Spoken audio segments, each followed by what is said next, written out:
Have you ever felt rejected by the one person you loved most in the world?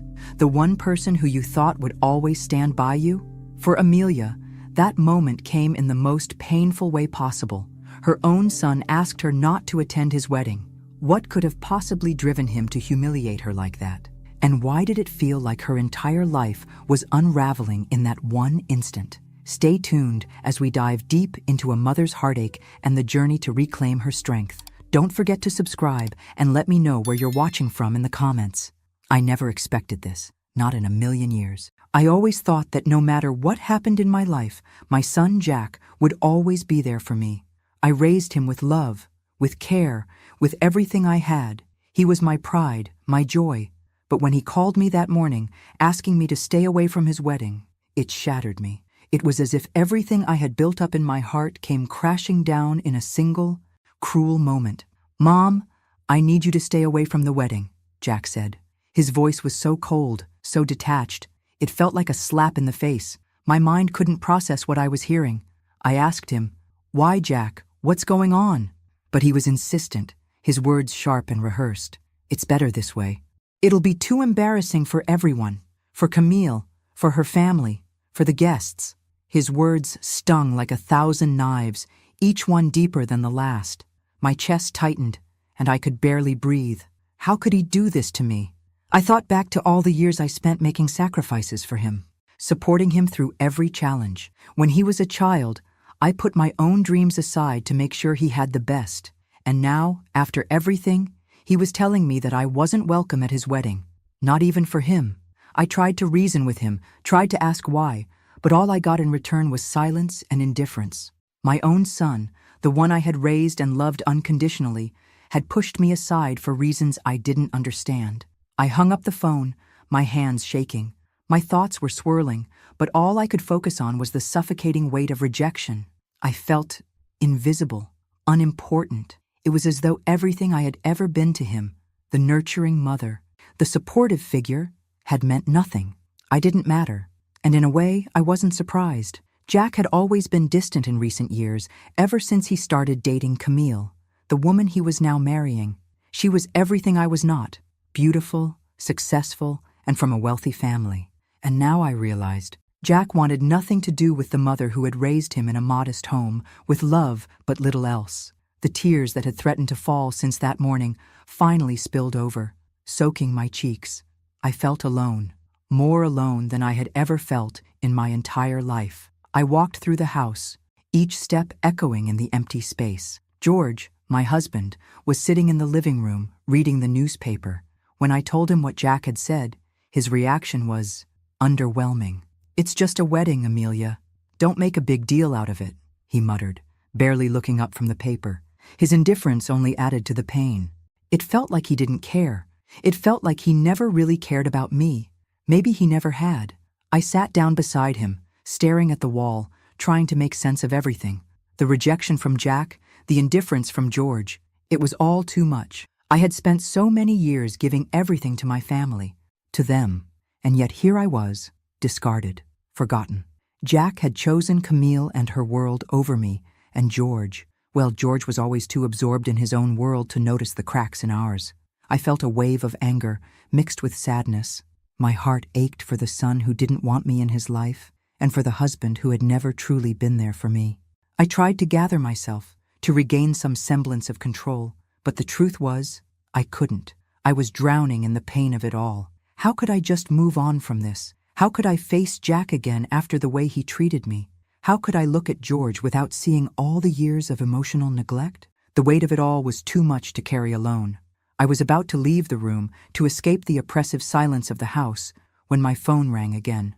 It was Jack. This time, his voice was shaky, panicked, as if he'd been crying. "Mom," he said. His words rushed. "I don't know what to do. She didn't show up. Camille didn't show up at the wedding." I froze. My heart skipped a beat. What was happening? Why would Camille leave him at the altar? It didn't make sense. Hadn't everything been perfect? Was this the culmination of everything I had feared? Everything I had been pushed aside for? "Jack, what do you mean? Why didn't she come?" I asked, my voice trembling with concern, but also with an unexpected feeling of relief. As much as I had been hurt, part of me couldn't help but wonder if Jack was finally feeling the weight of what he had done. "I don't know," Jack replied, his voice breaking. "She left. She's gone. She said it was all too much, that she couldn't go through with it. Mom, she left me." I didn't know what to say. A part of me felt for him. I wanted to console him, to tell him that it would be okay, that I would always be there. But another part of me, the part that had been hurt so deeply, felt a strange sense of vindication. Jack had rejected me, cast me aside, and now the life he had built on lies and appearances was falling apart. The perfect world he had tried to create was crumbling. For a long moment, there was silence on the other end of the phone. I didn't know what to say. What could I say? My son was suffering, but he had caused so much pain for me. I didn't know where to go from here. As I sat there, the phone still pressed to my ear, I realized that the wedding wasn't the end of the story. It was just the beginning. Jack needed me now, in a way that he never had before. But could I really be there for him? After everything he'd done? My heart was heavy with uncertainty, but one thing was clear. I had to find out the truth. What had happened to Camille?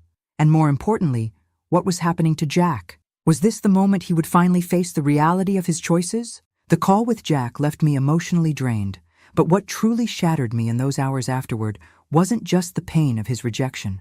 It was the suffocating silence in our house. George, my husband, the man who I had spent nearly 40 years of my life with, remained as distant as ever. His usual indifference stung even more now. I wanted to scream at him, to make him feel my pain, but I couldn't bring myself to do it. I had grown so used to his emotional absence over the years that I didn't know how to bridge the gap between us anymore. I sat across from him at the dinner table. The sound of our utensils clinking against our plates felt louder than it should have. I was desperate for something, anything, that could help me make sense of everything. My mind kept going back to Jack's words. "It'll be too embarrassing for everyone." But instead of comforting me, George barely seemed to notice my hurt. He didn't ask how I was feeling, didn't even acknowledge that I'd just been rejected by our son. After dinner, I couldn't take it anymore. I had to confront him. "George," I began, my voice shaking, "what happened to us?" The question hung in the air like a challenge. George, as expected, didn't meet my eyes right away. He didn't even seem to hear me, lost in his own world. But I wasn't going to let it go. Not this time. He sighed, leaning back in his chair, looking at the ceiling as if the answer to my question was written there. "You're not the only one hurting, Amelia," he finally said, his tone as cold as ever. "You think I haven't noticed how things have been between us?" I could feel my chest tightening. "What do you mean by that?" I asked, desperate to understand. "You've always been so wrapped up in Jack and his needs, and I've been alone, Amelia. All these years, I've been alone," he said, his voice quieter now, as if revealing something he'd never said before. For a moment, I just stared at him. I couldn't believe what I was hearing. Had it really been like that all these years? Was I the one who had failed him too? "Is that it?" I asked, almost incredulous. "You've been alone? Is that why you've never been there for me? Never supported me?" George ran a hand through his hair, clearly frustrated. "It's not that simple," he muttered, almost to himself. "I made a mistake, Amelia. A big one, and I've carried it all this time." I froze. A mistake? My mind raced, trying to figure out what he meant. Could it be what I thought? "What do you mean by a mistake?" I demanded, the words slipping out before I could stop them. George didn't answer right away. He sat there for a long moment, his eyes searching mine, as if looking for a way to explain himself, without fully acknowledging the depth of what he was about to say. Finally he spoke, his voice barely above a whisper. "I cheated on you, Amelia. With someone, a long time ago." His words hit me like a hammer. I felt the ground beneath me shift, and for a moment, I couldn't breathe. "It was when you were struggling after Jack was born. You were so focused on him, and I—" He stopped, unable to finish his sentence. I couldn't hold back the tears. I hadn't seen this coming. All those years, all that I had given him, and this was what I had been blind to? He'd been distant for so long, but I had never imagined this. My heart shattered as I tried to process the betrayal. "You're telling me you cheated on me all those years ago?" I asked, my voice breaking. "And you never thought to tell me? To be honest with me?" George didn't look at me. His gaze fell to the floor, the weight of his confession pressing on both of us. I didn't think I could. You were so fragile back then, Amelia. I thought it would destroy you, and I thought I could live with the guilt." He paused, as if searching for some kind of justification.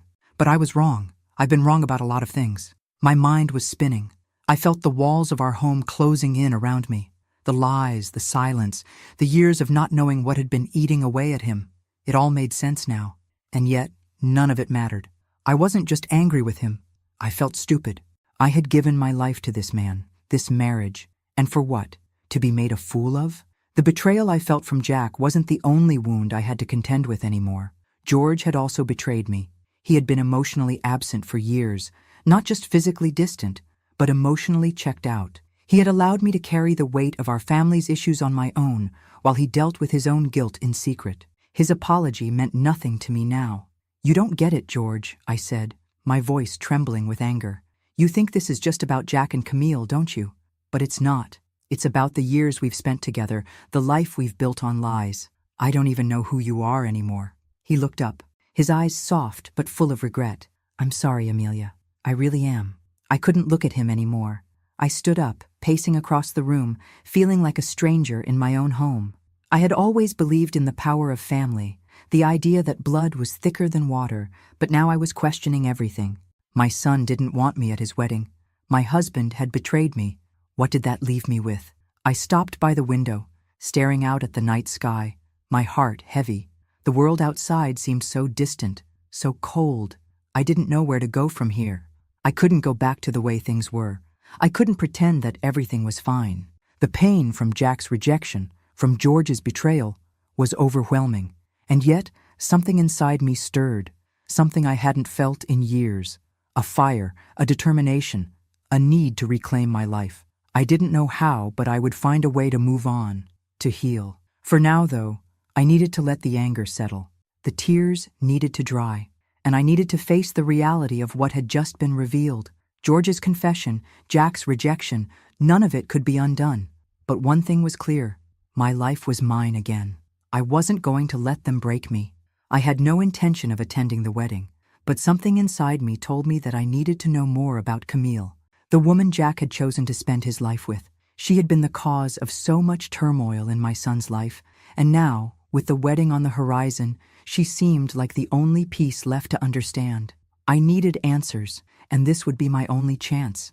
It was at a pre-wedding party that I finally came face to face with Camille. I had heard about the event from a friend of mine, someone who had been invited, but not me.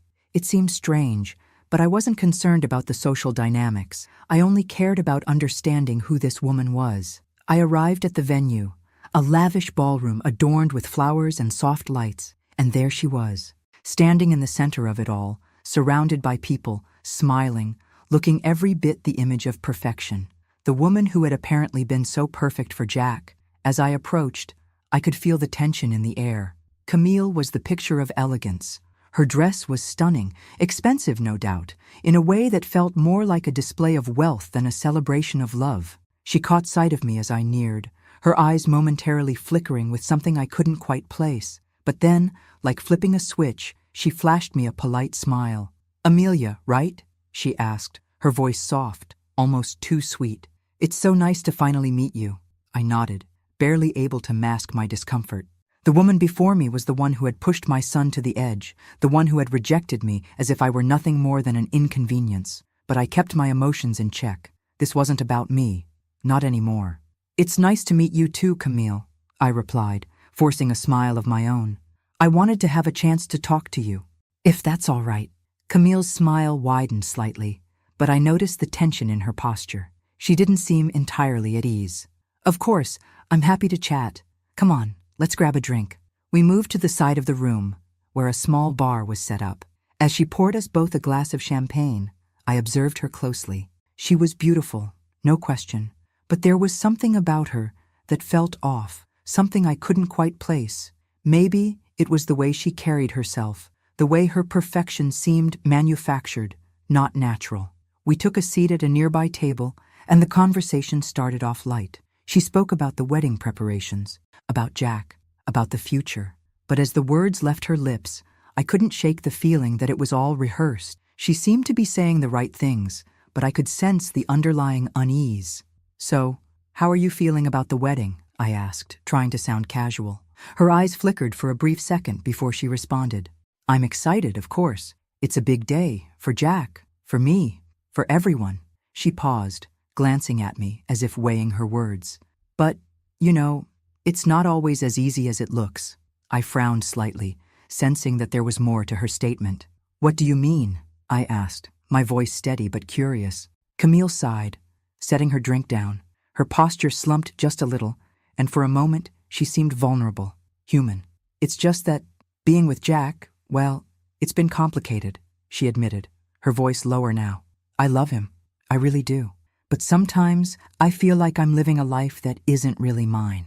There are so many expectations, so many people judging us. I never thought that loving someone would come with so many rules." The vulnerability in her voice caught me off guard. Here I had expected to hear the usual rehearsed lines of a woman who had everything under control. Instead, she was revealing something I hadn't anticipated. There was fear behind her words, an insecurity that she hadn't shown anyone before. "What kind of expectations?" I asked gently, leaning in slightly. She glanced around the room, making sure no one was paying attention to us, before leaning in closer. "It's about who I'm supposed to be, the perfect daughter-in-law, the perfect wife, the perfect everything. But people don't realize the pressure it puts on you. Jack's family, well, they come from money, from a world that I don't belong to. And the truth is, I've always felt like I have to hide where I come from, my roots, my background. It's like it's not good enough for them." I was shocked by her honesty. I had assumed that Camille was just a cold woman trying to take my son from me, but here she was, revealing her own insecurities. She wasn't just someone who had rejected me. She was someone who, in her own way, felt rejected by the world around her. It wasn't just Jack who had tried to bury his past. Camille was doing the same.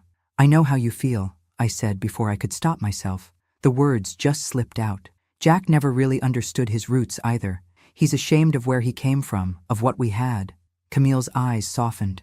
She looked at me differently now, as if she saw something more than the woman who had once been cast aside. "I don't think it's about being ashamed," she said quietly. It's about fitting in, about trying to live up to this image that's been created for us, and it's exhausting." I swallowed hard. Her words hit me like a ton of bricks. I hadn't expected this kind of vulnerability from her. I thought I was the only one who had been affected by Jack's need to hide his origins, but now I understood. Camille wasn't just the villain in this story. She was as much a victim of societal pressure as he was. And for the first time, I realized that I wasn't just angry at her for taking my son. I was angry at the world that had forced them both to carry these heavy burdens. "I don't want to make this harder than it already is," I said, my voice softer now. "But I just need you to understand. Jack doesn't need to hide where he came from. None of us do." She looked at me for a long time, her eyes searching mine. Finally, she nodded. "I understand, and I'm sorry if I've made things difficult for you."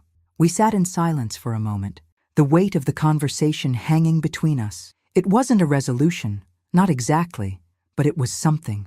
For the first time, I didn't see Camille as the woman who had taken my son away from me. I saw her as someone just as trapped by the world's expectations as I had been. But even with this understanding, I couldn't help but wonder, was this the beginning of something new?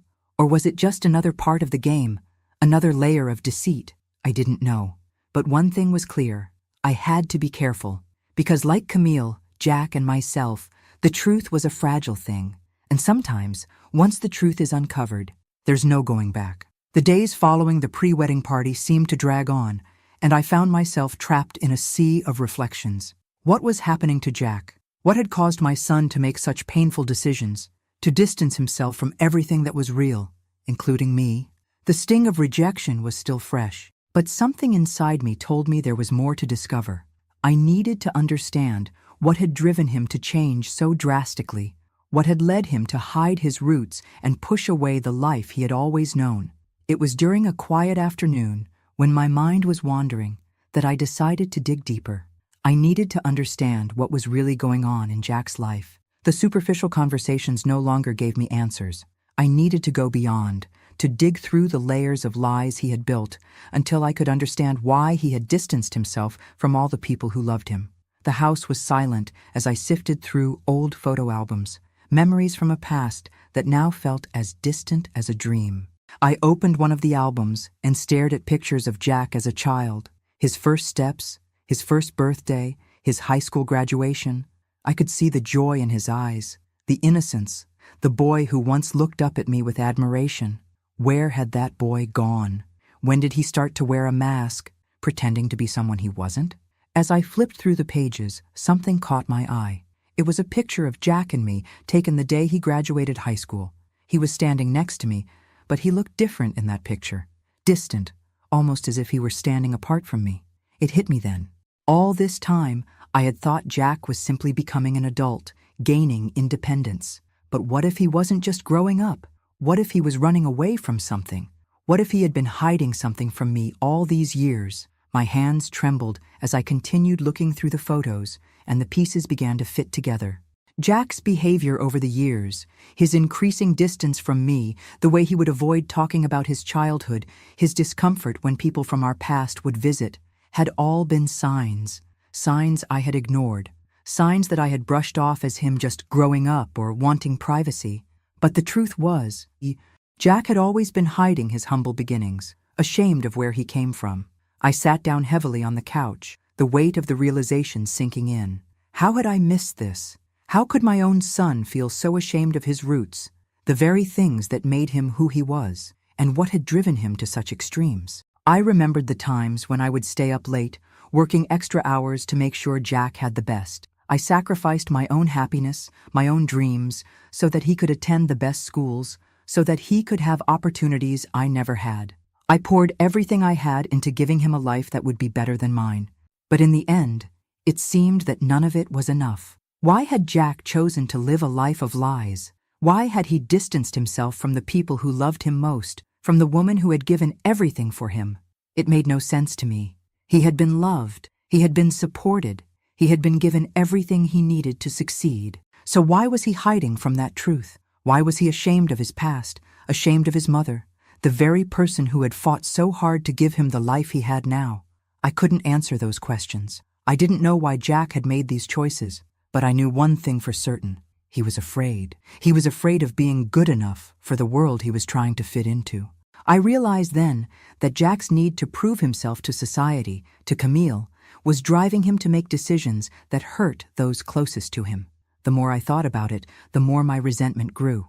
How could he not see the sacrifices I had made for him? How could he throw away everything we had, everything we were, just to fit into a mold that wasn't even his own? It was as if all the love and effort I had poured into him had been meaningless in the face of his desire to belong to a world that wasn't his. As the anger started to settle in, I began to hatch a plan, a quiet, calculated plan.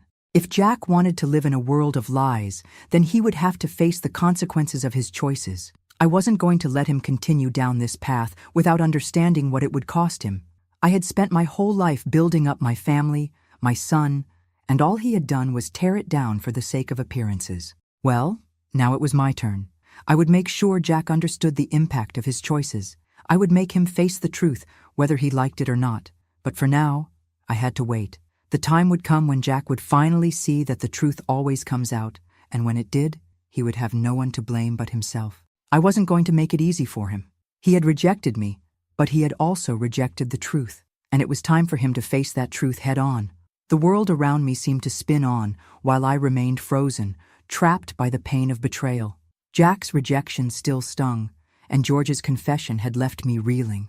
I had always believed that our family was strong, that the love we shared would hold us together.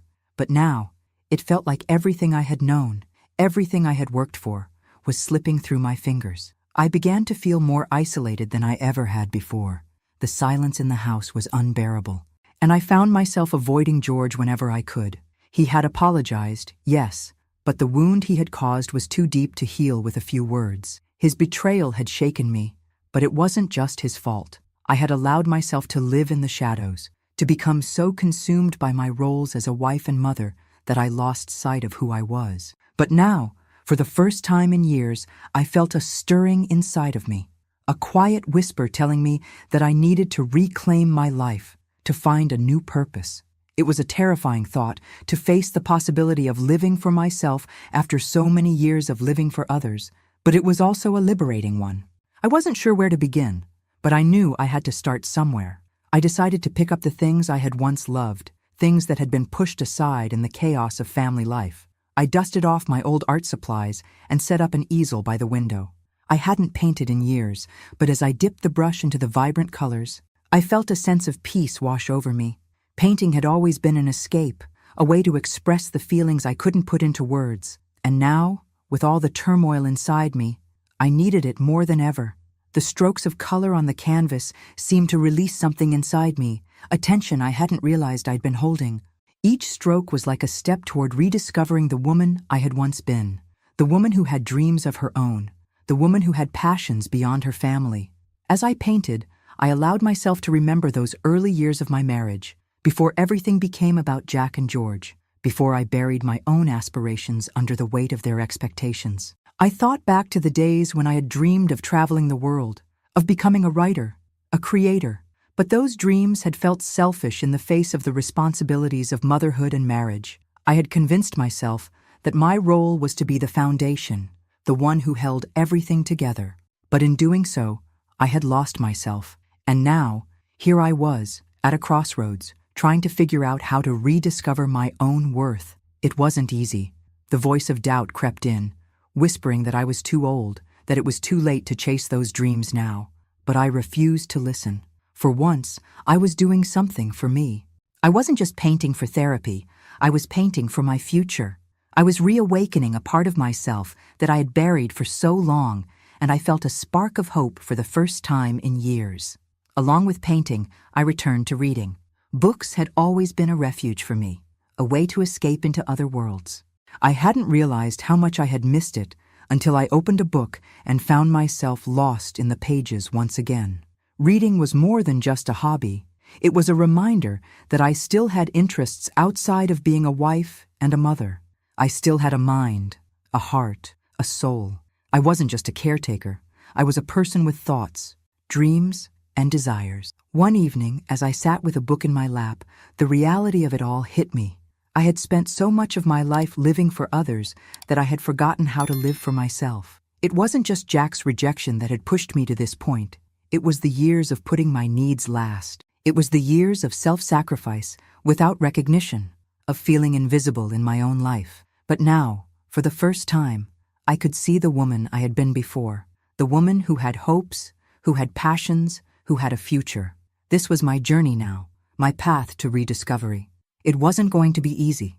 There were still moments when I felt the sting of betrayal from Jack, from George, but those moments were becoming less frequent. With each brush stroke, each page I turned, I felt a sense of healing, of reclaiming the parts of myself that had been lost. I started to plan a project for myself, a small one at first, something I could pour my heart into, something that would be mine and mine alone. I began to write again, something I hadn't done in years. I didn't know what I would write about, but the act of putting pen to paper felt like a small revolution. My life was no longer defined by the roles I had played for others. I was no longer just a mother, a wife. I was Amelia. I was reclaiming my own identity, my own worth. And as I continued on this path, I began to feel something else. Peace. I didn't need Jack's approval. I didn't need George's validation. I didn't need anyone to tell me that I mattered. I knew now that I mattered to myself. And that was enough. For the first time in years, I felt a glimmer of hope for the future. I had no idea where this journey would take me, but I knew it was the beginning of something new. I wasn't finished yet. I wasn't done living. The phone call from Jack had left me confused, hurt, and strangely distant. I hadn't expected him to reach out after everything that had happened, but when he did, his voice, broken and shaky, spoke volumes. "Mom," he had said, "I don't know what to do. I'm so lost. I've been so wrong about everything." It was the first time he'd ever admitted to feeling this way. Up until then, Jack had always worn the mask of confidence, the armor of someone who had it all figured out. But this call, this raw admission, made me realize that the son I thought I knew was someone I had yet to understand. He was unraveling, and he didn't know how to stop. The next few weeks were a blur. Jack had started seeing a therapist, something I had suggested after our last heated conversation. I didn't know what kind of breakthrough he expected to have, but it was a step. It was a step I hadn't been able to take with him before. He was seeking help. For the first time, I saw a glimmer of self-awareness in my son that had always been absent. Jack's therapy sessions seemed to open up a floodgate of emotions that had been buried for years. He'd been living a lie for so long, pretending to be someone he wasn't, to fit into a mold that wasn't his. His childhood, his roots, everything he once was, had been hidden away. But now, in the sterile, neutral space of his therapist's office, he was confronting his past. It was messy, it was painful, but it was necessary. He needed to face what he had been running from for so long.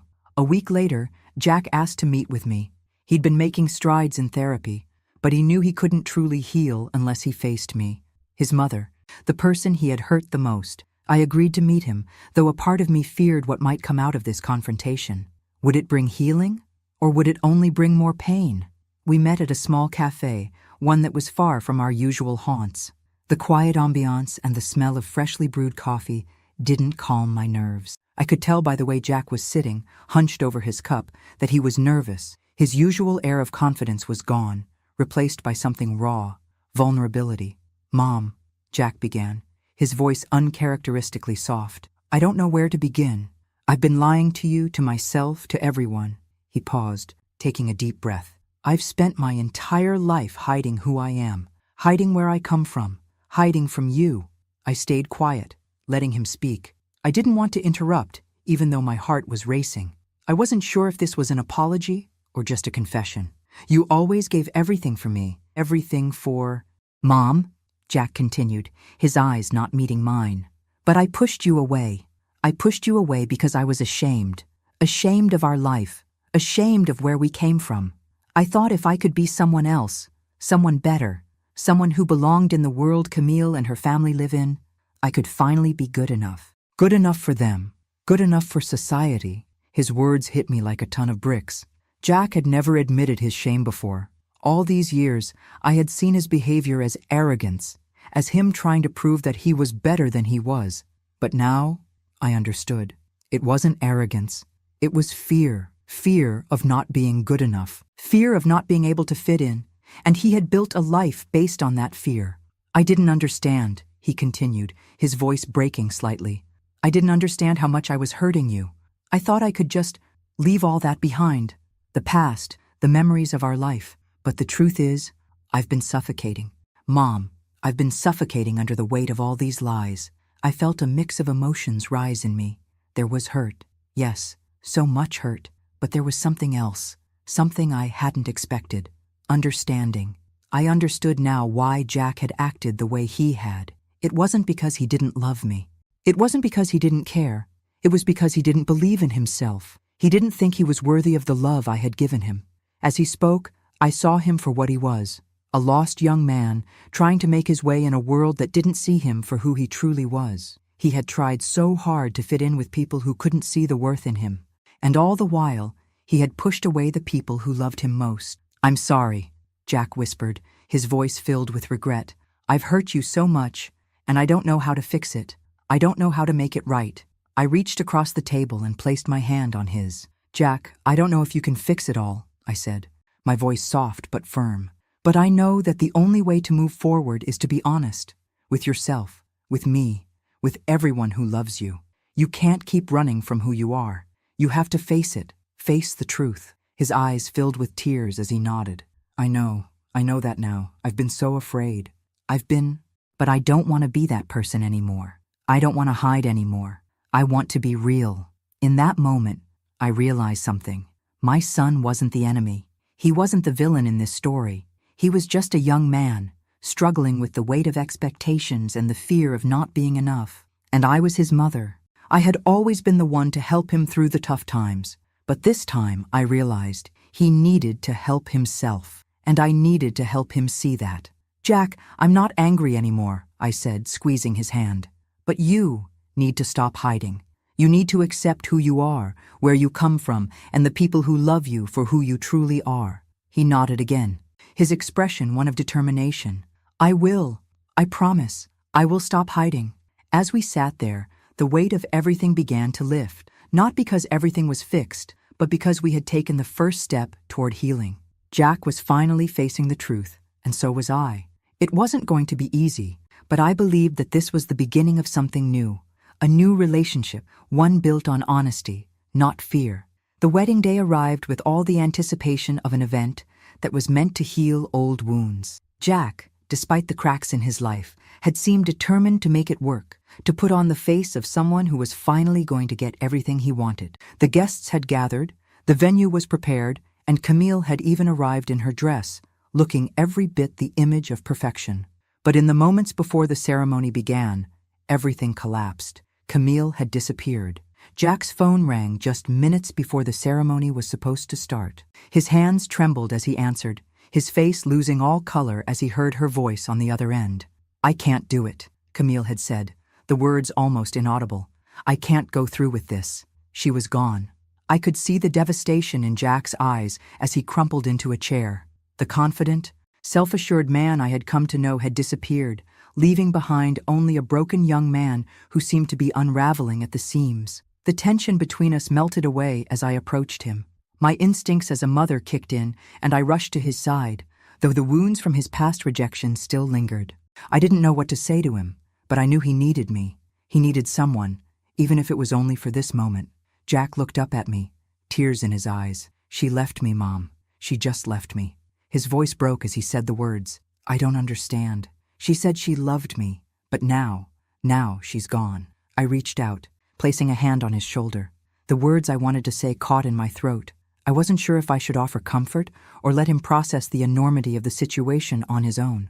All I could do was be there, silently holding him, as the world around us seemed to fall apart. In the days that followed, Jack became even more withdrawn, spending most of his time in his apartment, staring at the walls as if waiting for some kind of answer that wouldn't come. I wanted to reach out, to help him process what had happened, but he was closed off in a way that I hadn't seen before. The pain in his eyes was too much to bear, and yet, in a strange way, I also felt something else. Relief. The relief wasn't about Camille leaving. It wasn't even about the wedding falling apart. It was the feeling that perhaps, just perhaps, the truth was starting to emerge. The truth that Jack had been living in a world of lies, hiding behind the facade of perfection that Camille had been a part of. It wasn't just Camille who had run away from this relationship. It was the entire life Jack had been trying to build with her, a life based on false expectations. As I sat in my own home, reflecting on the situation, I felt a mix of emotions. There was sorrow for my son's heartbreak, but also an unsettling sense of understanding. Camille had run from a reality she couldn't face. She was a woman trapped by the same societal pressures that had ensnared Jack. The fear of not being enough, of not fitting in with the world they were supposed to belong to, had consumed them both. Camille had realized, perhaps too late, that she could never be a part of the world Jack had created in his mind. Despite my anger and the resentment I still carried, I couldn't help but feel sorry for her.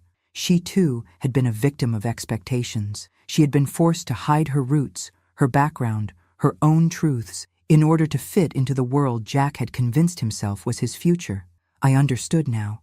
Camille hadn't run because she didn't love Jack. She had run because she couldn't live in the lie he had created, just as much as Jack couldn't live in the lie he had created for himself. I began to investigate Camille's past, digging into the things Jack had never wanted to talk about. What had driven her to the point of fleeing? I was determined to find out. The more I learned, the more I saw a young woman who had struggled with the same pressures Jack had. Camille, like my son, had come from humble beginnings, but she had been raised in a world that demanded perfection, a world that could never accept the person she truly was. I found an old interview of Camille from before she met Jack. She had talked about her family, her upbringing, and her own struggles with fitting in. The facade she had so carefully built had been constructed to hide the fact that she, too, had always been torn between two worlds. Her family was wealthy, but she had never felt truly comfortable in that world. She had always felt like an outsider, like she wasn't enough. And then, I began to see it more clearly. Camille had come into Jack's life because she, too, was trying to escape her past. She had hoped that marrying Jack would allow her to finally leave behind the life she had grown up in. But instead of finding solace in him, She had found herself drowning in the same expectations that had haunted her throughout her life. It wasn't that she didn't love Jack, it was that she had never truly confronted the truth about herself, and in trying to fit into his world, she had lost herself. In a strange twist of fate, Camille's departure became the catalyst for Jack to finally confront the truth. With her gone, there was no more pretending, no more hiding. He had no choice but to face the lies he had been living. He had no one else to blame but himself. And maybe, just maybe, this was the wake-up call he needed to truly change. I knew that Jack had a long road ahead of him, and I wasn't sure if he would ever fully recover from this heartbreak. But I also knew that this was the first step in him facing the reality of his life, the life he had been running from for so long. The painful truth was out in the open now, and it was time for both of us to confront it. As for Camille, I didn't know where she had gone, or if she would ever return to Jack, but I hoped that, wherever she was finding a way to live honestly, to stop running from herself, because in the end, the truth was the only thing that could set any of us free. The silence in Jack's apartment was suffocating. I could feel it each time I visited, how he sat there, a broken man, lost in his own guilt. The phone call from Camille had shattered him, but it wasn't just her absence that left him in pieces. It was everything that had led to this moment, the lies, the fear, the constant hiding from himself. I sat across from him one evening, watching as he stared blankly out the window. He hadn't spoken much since Camille had left. His usual arrogance, the facade of the successful man, had crumbled. I saw the vulnerability in his eyes, something I hadn't seen in years. It was as if the walls he had built around himself had finally collapsed, exposing a son who was completely lost. "Mom," Jack finally spoke, his voice hoarse, as if the words were forced out of him. "I've made such a mess of everything. I'm not the person I thought I was. I've been lying to myself, to everyone, to you, to Camille, to my whole life." He paused, taking a deep breath, his hands trembling as he ran them through his hair. "I thought if I could just make enough money, get enough status, then maybe I'd finally be good enough. But it was all a lie. Everything I've done, all the decisions I made. I thought I was building a life, but all I built was a house of cards." The admission hit me like a punch to the stomach. Jack had always been proud of his success, of the life he had created. He had worked hard for it, sure, but it was always about appearances. It was never about substance. He had built his life on a foundation of lies, pretending to be someone he wasn't, hiding his roots as if they were something to be ashamed of. And now, with everything crumbling around him, the guilt was consuming him.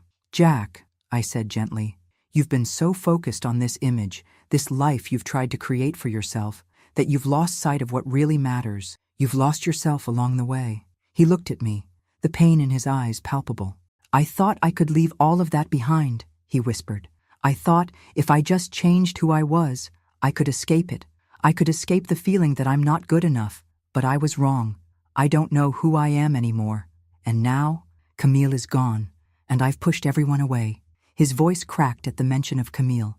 I could see how much he had hoped for her approval, for her acceptance. He had tried so hard to prove he was worthy of her love, but in doing so, he had lost sight of what truly mattered. I could feel the weight of his shame, the self-loathing that dripped from his words. I had seen him this way before, as a child, when he had made mistakes and felt like he was a failure. But this time, it was different. This wasn't just a mistake. This was a lifetime of self-deception. "I'm so sorry, Mom," Jack continued, his voice breaking. "I've wasted so much of my life trying to be someone I'm not, and now I don't even know where to start to fix it. I've hurt you. I've hurt myself. I've hurt everyone who's ever loved me." I reached across the table, placing my hand over his. "Jack, you can't keep running from this. You can't keep hiding from the truth. The truth is, you don't have to be perfect. You don't have to live up to anyone's expectations. Not mine, not Camille's, not society's. You just need to be you, and you need to accept who you are, where you come from." He looked at me, his eyes full of doubt. "But how do I do that? How do I face all of this? I'm so ashamed. I don't know if I can ever make up for everything I've done." "You don't have to make up for everything," I said softly. "You just have to start being honest, start living authentically. You've spent so much of your life running from the truth, hiding from your past, but it's time to face it. It's time to accept who you are and who you were." Jack fell silent, his gaze dropping to the table. I could see the weight of his internal battle, the conflict between wanting to change and feeling trapped in the life he had created. It wasn't going to be easy for him. It wasn't going to be easy for either of us. But I knew that in order for him to heal, he had to face his past. "I don't want to keep living in this lie," Jack said finally, his voice barely above a whisper. "I don't want to pretend anymore. I don't want to be ashamed of who I am. I've been so afraid that I'd never be enough." I could feel the shift in him, the beginning of a change. It wasn't much yet, but it was there. The fear that had held him captive for so long was starting to loosen its grip. He wasn't running anymore. For the first time, Jack was ready to face the truth, even if it meant confronting the parts of himself that he had longed to hide. "Jack," I said, my voice filled with compassion, "you are enough. You've always been enough. But you have to let go of this idea that you need to be someone else. You've spent your whole life trying to fit into a mold that wasn't meant for you. It's time to break free of that. It's time to live for yourself." Jack nodded, though I could see the fear still in his eyes. It was a long road ahead, and the path to healing wouldn't be easy, but I could see that he was finally willing to take the first step. For the first time in a long time, I believed that he could change, that we could rebuild our relationship. It wasn't going to happen overnight. It wouldn't be easy. But this was the beginning of a new chapter for both of us, a chapter where Jack could stop hiding from his past and start living in the truth. My curiosity about Camille grew with each passing day. What had truly driven her to leave Jack at the altar? Was she really just running away from her own feelings? Or was there something deeper, something I hadn't seen before? As a mother, I understood Jack's pain, but Camille was still a mystery to me. She had been the one who seemingly rejected everything about him, who had demanded that he hide his past. But in the silence of her absence, I began to question whether she too had been a victim of the same forces that had shaped Jack. One afternoon, I received an unexpected call from Camille. Her voice was soft, almost hesitant, as she asked if we could meet. I was hesitant at first. After all, she was the one who had rejected my son. But something in her tone told me this wasn't just another attempt at making amends for the mess she had caused. She sounded vulnerable, like someone who had been carrying a heavy burden for far too long. We met at a quiet cafe, the kind of place where secrets could be shared in whispers, away from prying eyes. Camille arrived, her posture stiff, as if bracing herself for something. She was still beautiful, but there was a sadness in her eyes that hadn't been there before. She sat down across from me, her fingers nervously twisting the napkin in front of her. "I didn't know who else to talk to," Camille began, her voice barely above a whisper. "I've made so many mistakes, and I don't know how to fix any of them." She paused, looking at me as though weighing her next words. "I owe you an explanation. I owe Jack an explanation." I listened, not interrupting, sensing that she had been carrying this weight for far longer than I realized. "I thought I could escape," she continued, her eyes welling up with tears. "I thought that if I just pretended to be someone I wasn't, if I could just fit into this world that everyone expected of me, Jack's world, the high society world, I would finally feel like I mattered. But the truth is, I've always felt like an outsider. I've always felt like I was pretending." Her words hit me harder than I expected. In that moment, I saw Camille not as the woman who had tried to take my son away, but as a woman who had been fighting her own internal battle, one that she had never been able to win. "I come from nothing," she admitted, her voice trembling. "I grew up in a small town, in a family that struggled to make ends meet, and when I met Jack, I thought maybe, just maybe, this was my chance to escape all of that. But it wasn't real. I wasn't real. I was just pretending to be someone I'm not, someone who could fit into a world that didn't want me." The weight of her confession settled heavily between us.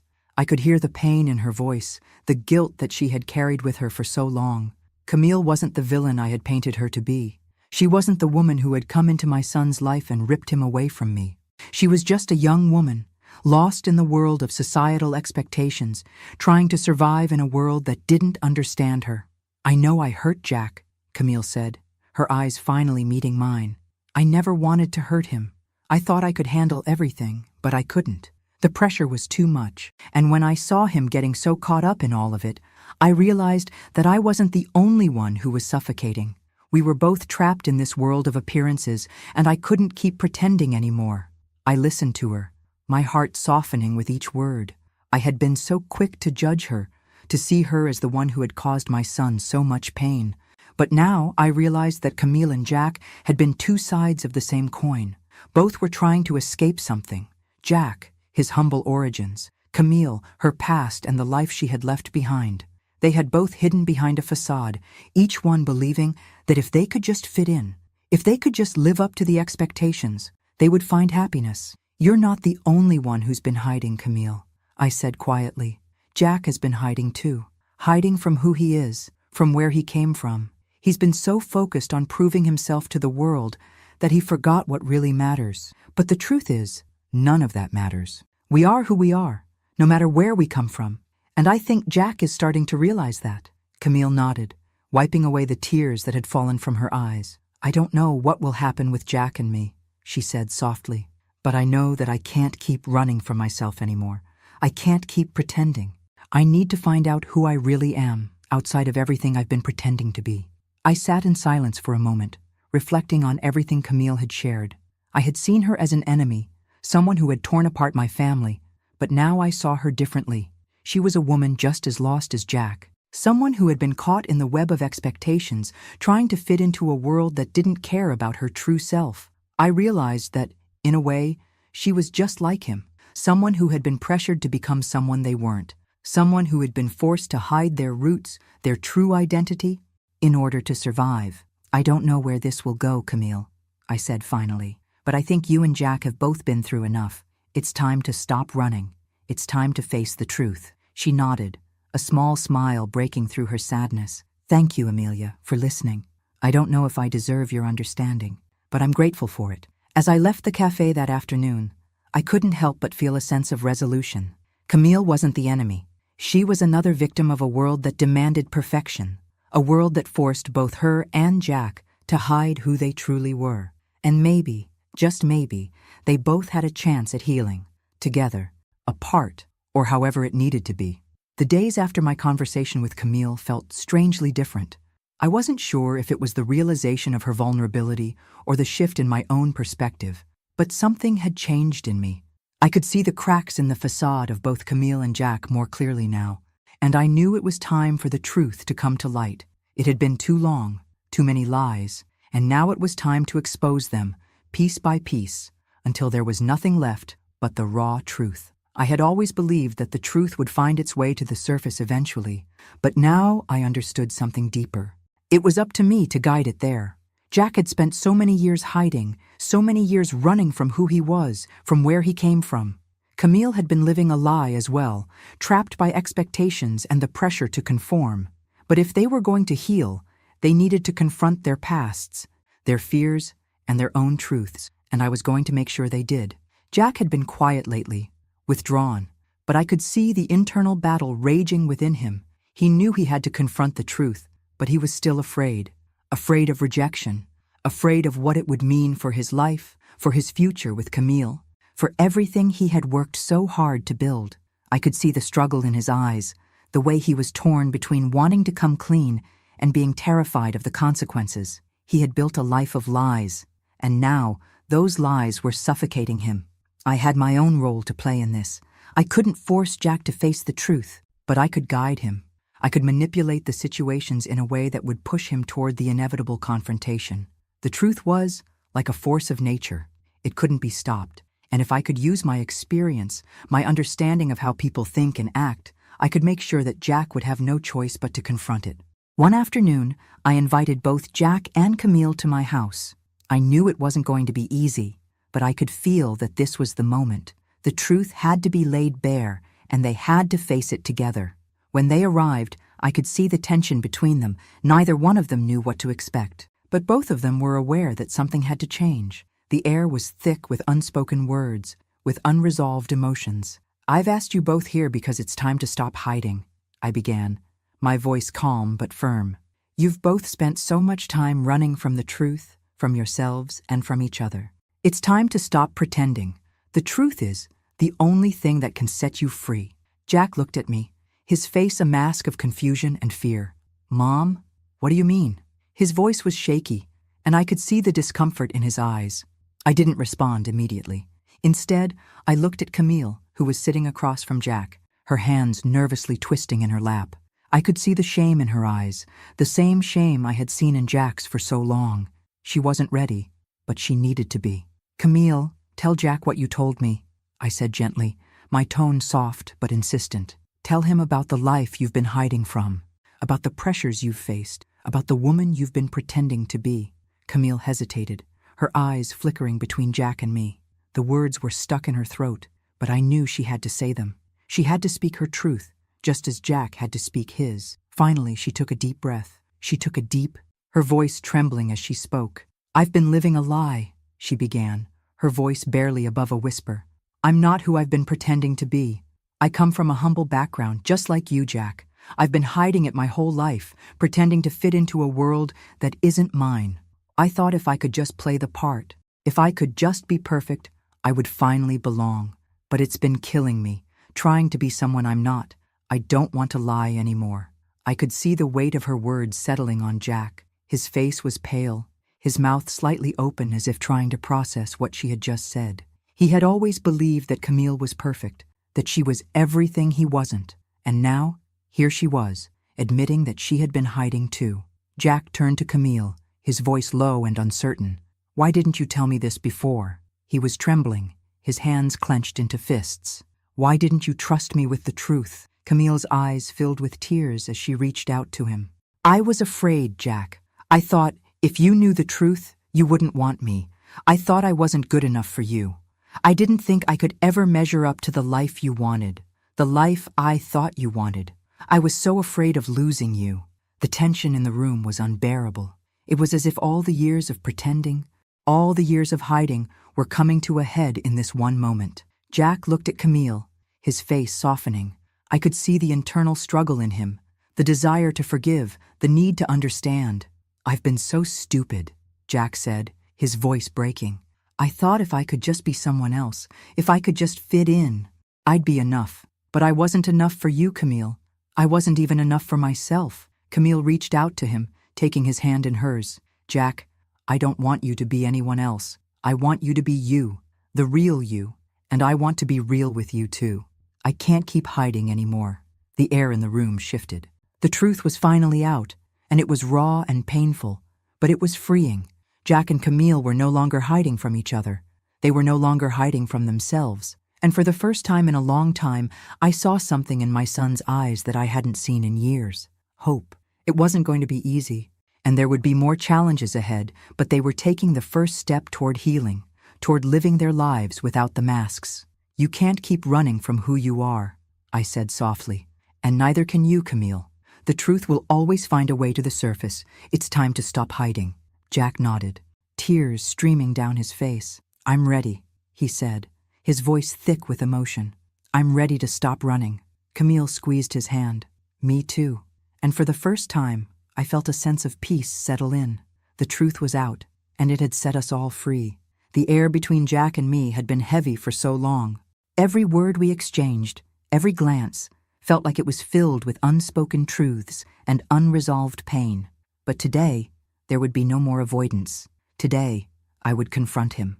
The time for silence was over. Jack sat across from me, his hands trembling, his eyes not quite meeting mine. I could see the fear in his expression, the same fear that had always kept him from being honest with me. For so long, I had let him hide behind excuses and lies, but no more. It was time for him to face the consequences of his actions. "Jack," I began, my voice steady but filled with a quiet intensity. "You've spent so many years living in lies, hiding from the truth. You've convinced yourself that you could run from your past, from who you really are, but you can't. The truth doesn't go away, Jack. It catches up to you." He winced at the words, his eyes now locked onto mine. I saw the pain in his gaze, but I wasn't going to back down. He needed to hear this. "You've hurt me, Jack," I continued, my voice calm but firm. "You rejected me. You chose to believe that your worth was tied to something else, something superficial. You let your fear of being rejected keep you from loving the people who truly cared about you." He shifted in his seat, his face flushed with shame. "I never meant to hurt you, Mom," he said, his voice barely above a whisper. "I know you didn't, Jack," I replied softly. "But that doesn't change the fact that you did. You kept your distance from me, from the truth, and from everything that mattered. And now, you have to face it. You have to own up to the person you've been, to the lies you've told, to the way you've hurt the people who loved you. Tears welled up in his eyes as the weight of my words hit him. He didn't say anything at first, just sat there struggling to find the words. And then, slowly, almost as if it was the hardest thing he had ever done, he spoke. "I'm sorry," he said, his voice breaking. "I know I've been a coward. I've been hiding and I've hurt you. I've hurt myself. I don't know how to fix it all, but I want to start. I want to be the person you always believed I could be." The sincerity in his words was raw, and for the first time in so long, I saw a glimpse of the son I once knew. The man who had been too afraid to be himself, too afraid of rejection, was finally confronting his truth. And in that moment, I felt the weight of the years of hurt start to lift. The forgiveness didn't come instantly, but it was beginning to flow, slow and steady, like a stream cutting through rock. We still had a long road ahead, but for the first time, I knew we could walk it together. The road to healing had been long and painful, but in the quiet aftermath of Jack's apology, I found something I hadn't expected: peace. For years, I had carried the weight of regret, shame, and resentment. I had allowed the mistakes of others to define me, to overshadow the woman I truly was. But now, with the truth laid bare and the burden of our past finally lifted, I could breathe again. Jack and I had finally started to rebuild our relationship piece by piece. It wasn't perfect, but it was real. We were both learning to live without the walls we had built around ourselves. I had forgiven him, and in doing so, I had also forgiven myself. I had spent so much of my life trying to be everything to everyone, wife, mother, caretaker, that I had lost sight of who I was, but no more. With each passing day, I began to rediscover the woman I had forgotten, the woman who had dreams, who had a voice, who had a life of her own before the roles of wife and mother consumed her.